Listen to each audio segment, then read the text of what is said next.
Thomas had spent most of the next day working on the main line with Gordon, Henry and James in helping them with the heavy express trains.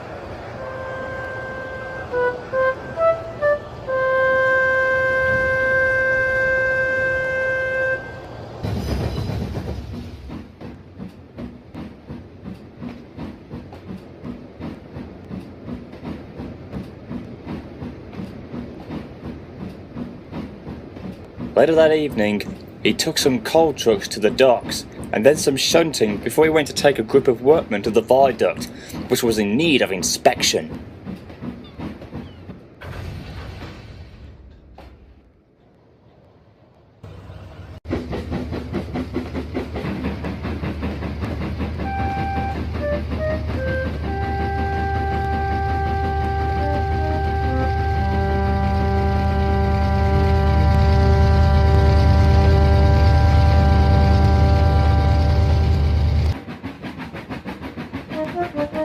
The little blue engine was now feeling tired and worn out. He then headed into a siding where he had to let James pass through with the express.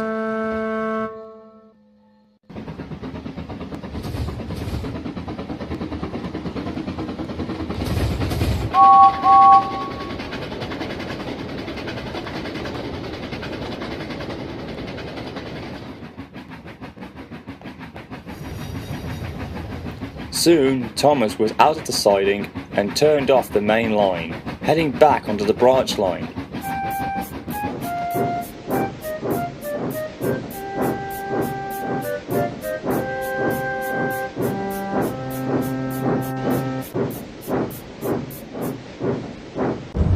But as he got closer to home, the fog came down. Man, you're annoying. Or I guess I am annoying. Of years? But no animal lives as long as...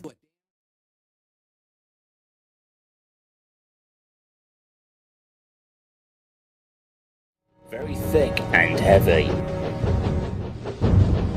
The driver and fireman found it very hard to see from the cab windows, or even by looking out. Then out of the blue, a much thicker layer of fog flooded in and totally blinded Thomas and his crew. With quick thinking, the driver slowed him down and brought him to a standstill.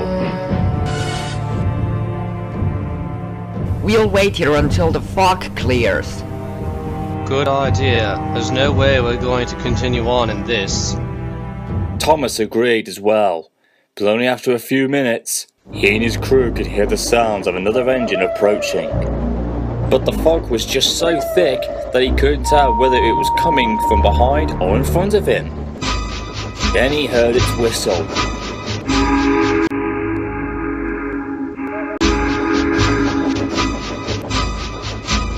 About you guys, but I'm starting to freak out a little.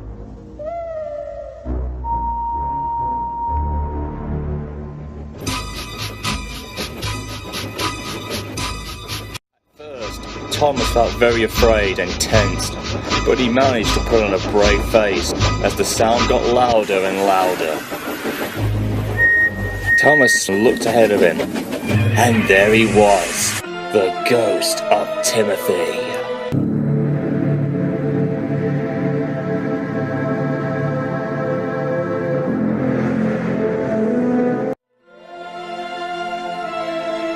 Timothy. You are real. Hello, Thomas. We finally meet, face to face, as if we were destined to.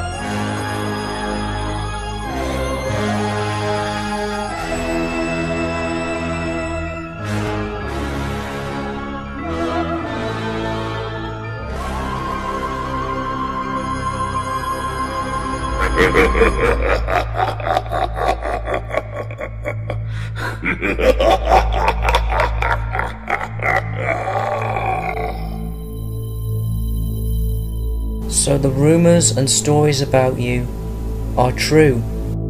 Ah, so you have heard of me.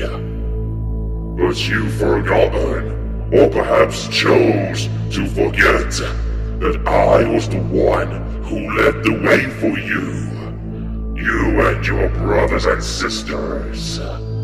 I was the first of our kind to become the best. But no, I wasn't. You soon came into being and took that place. I was too young to even know you. Besides, we never spoke, nor were friends.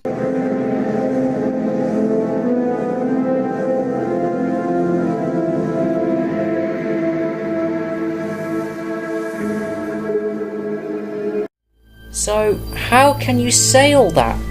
All I know of you is that you kept lonely, but always smiled to everyone.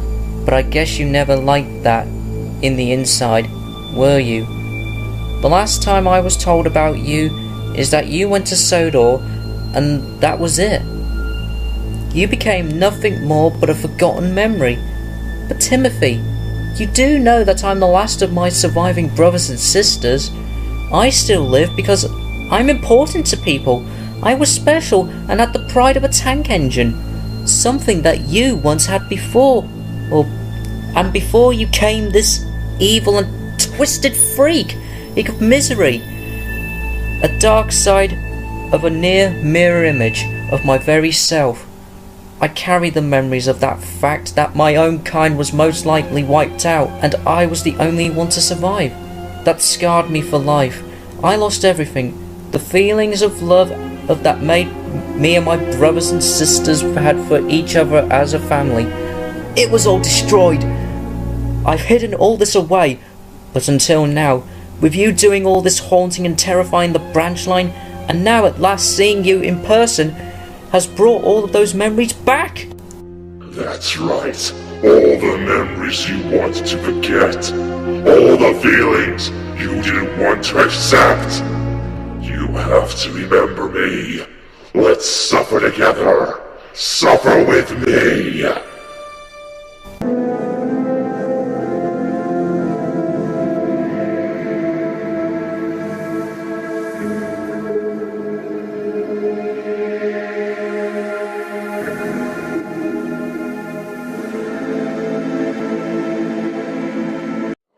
Shut up! You don't know anything! You don't even know the real truth! That was not everything! That wasn't the end! Don't you think you know what happened? Just because you heard about my haunted past, Thomas! You don't know my suffering! You don't know sorrow! You don't know the faces that trembled in fear, even though they were innocent lies that meant cruel end to their lives. The terrifying pleading from my driver, telling me not to go over the cliff. The passengers who went with me, the men, the women, and the children. They all died with me. The negative emotions I had borne.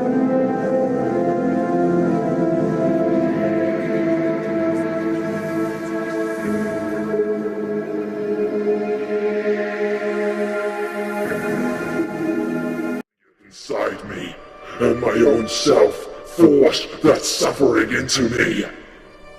All the hate, paining, and sadness, and that suffering. Yet I have to continue to live with it.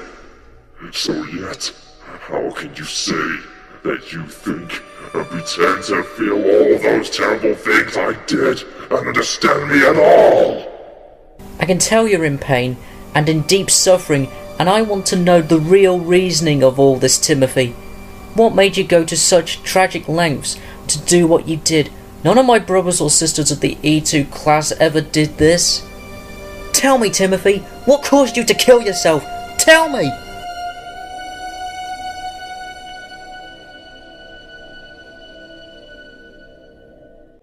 Thomas.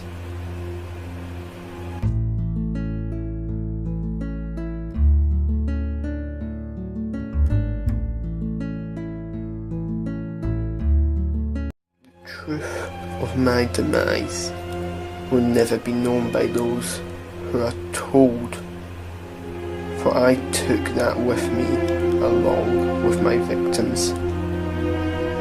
But all of them, except one, were unfortunate. All but one?